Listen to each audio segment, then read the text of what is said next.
Two continents, two nations, and two charismatic leaders, each battling systemic racial discrimination. The tumultuous streets of Atlanta and the dusty lanes of Johannesburg. Two worlds apart, yet bound by parallel struggles, triumphs, and tragedies. Today, we delve deep into the lives and legacies of two giants of the 20th century, Martin Luther King Jr. and Nelson Mandela. The year was 1954, when the Federal Supreme Court issued a landmark decree declaring all segregation in schools to be illegal. However, the response from white authorities in the South was nothing short of defiance. The battle came to a head in 1957, when 9 brave black students attempted to enroll at Little Rock Central High School in Arkansas. The Little Rock Nine, as they came to be known, endured relentless taunts and physical abuse from white students. One of them even had acid thrown in her face. For 2.5 years, Faubus delayed desegregation, and by the time it finally happened, racial tensions had reached a boiling point. However, on the horizon, a charismatic leader was emerging, a man who would reshape the destiny of African Americans across the nation. Martin Luther King Jr. was born in 1929 in a segregated South where the notorious Jim Crow laws enforced racial segregation. Martin Luther King was not just a Baptist minister. He was a preacher of social justice inspired by the message of Jesus to uplift the downtrodden. He drew inspiration from Mahatma Gandhi. Dr. King had come to believe that black people should stand up and fight for the freedoms that had long been denied to them. Parallelly, across the Atlantic, in the land of gold and diamonds, another saga unfolded: disparities between the Afrikaner settlers and British colonial rulers. The South Africa into which Nelson Mandela was born in 1918 was a land beset by rivalries between two groups of European settlers. It was the discovery of gold and diamonds in the territory occupied by the Afrikaners that ignited a series of wars. These wars, which raged from 1899 to 1902, saw the British suffer humiliating setbacks before ultimately prevailing. Their victory brought the entire country under British rule, but to tap into the land's mineral wealth, they needed good relations with the Dutch population. By 1931, Britain had granted independence to a government where Afrikaners held sway. For South African blacks, like the young Nelson Mandela, this political landscape offered no representation. They lived in a world of subsistence farming and menial labor in white-owned mines without the right to vote or political voice. But Mandela was one of the few black South Africans to receive an education. As the son of a tribal leader, he was groomed for leadership within a society caught between tradition and change. King's journey into activism began with the Montgomery bus boycott in 1955-1956, a response to Rosa Parks's refusal to give up her bus seat. His commitment to nonviolence and civil disobedience resonated with many. What followed was the Montgomery bus boycott, which lasted a remarkable 385 days, about 1 year. King's strategic brilliance became evident as he organized carpools to ensure the boycott's success. In November 1956, the U.S. Supreme Court declared bus segregation laws unconstitutional. King's reputation soared. He had achieved a significant victory.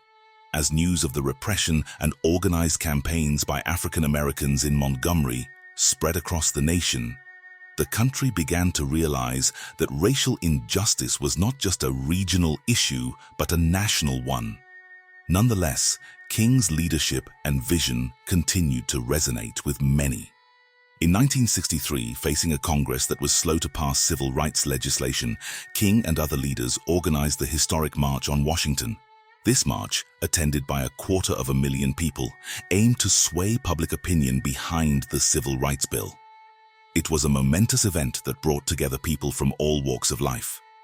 When it was Martin Luther King's turn to speak, he delivered a powerful message, one that transcended race and resonated with the world. "I have a dream," he declared, "of blacks and whites joining hands in brotherhood." With those words, King transformed a protest into a testament to the enduring power of the human spirit. He eloquently highlighted the essence of the black struggle, the demand for freedom rooted in equality. Meanwhile, at the southern tip of the African continent, another battle raged.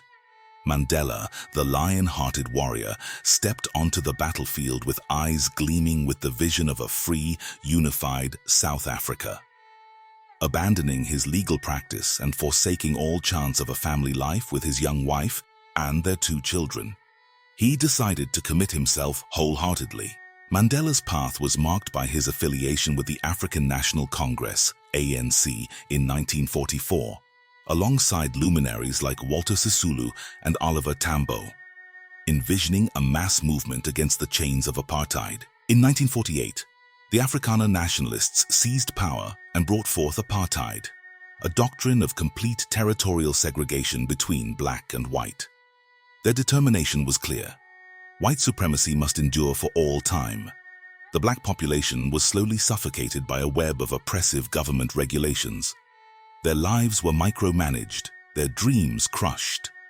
Housing, work, education, access to public spaces, and even the most basic rights of politics were all ruthlessly governed. The black community's every breath, every step was dictated by these invisible yet suffocating chains. Economic strangulation of the black population was yet another tool of control. Entrepreneurship, a beacon of hope, was cruelly snuffed out.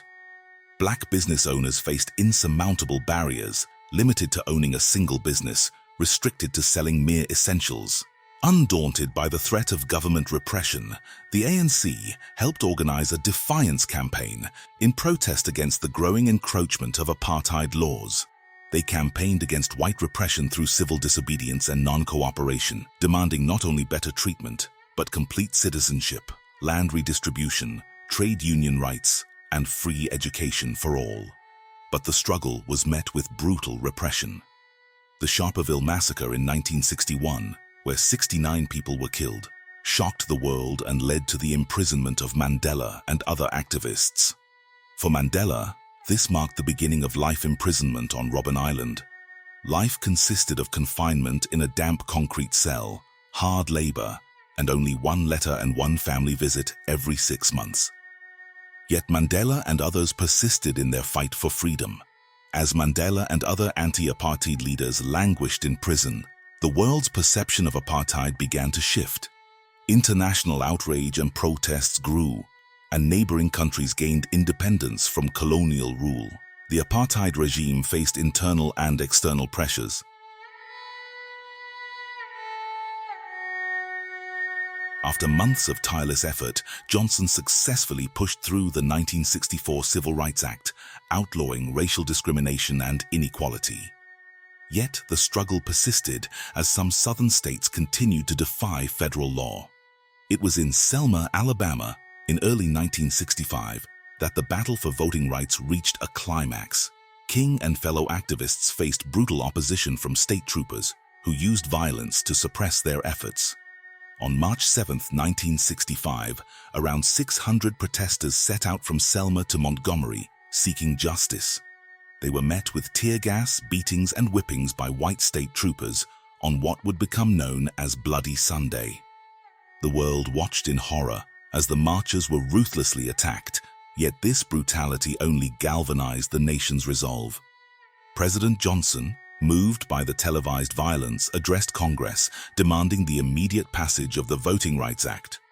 On August 6, 1965, he signed the act into law, putting an end to racial discrimination at the polls. Over time, Martin Luther King Jr. had become a symbol of hope and progress, but his mission was far from complete.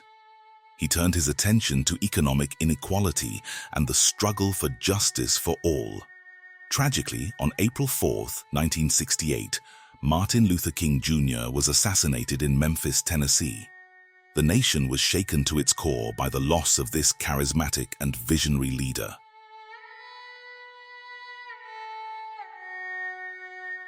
In 1990, The winds of change reached South Africa when President F.W. de Klerk declared the end of apartheid. Nelson Mandela was released from prison, and negotiations for a peaceful transition to democracy began. Mandela's leadership, which was characterized by forgiveness and reconciliation, was crucial in guiding South Africa toward free elections and majority rule. In 1994, the country held its first democratic elections, and Mandela was elected president. On that historic day, Mandela spoke of unity and the power of the ballot.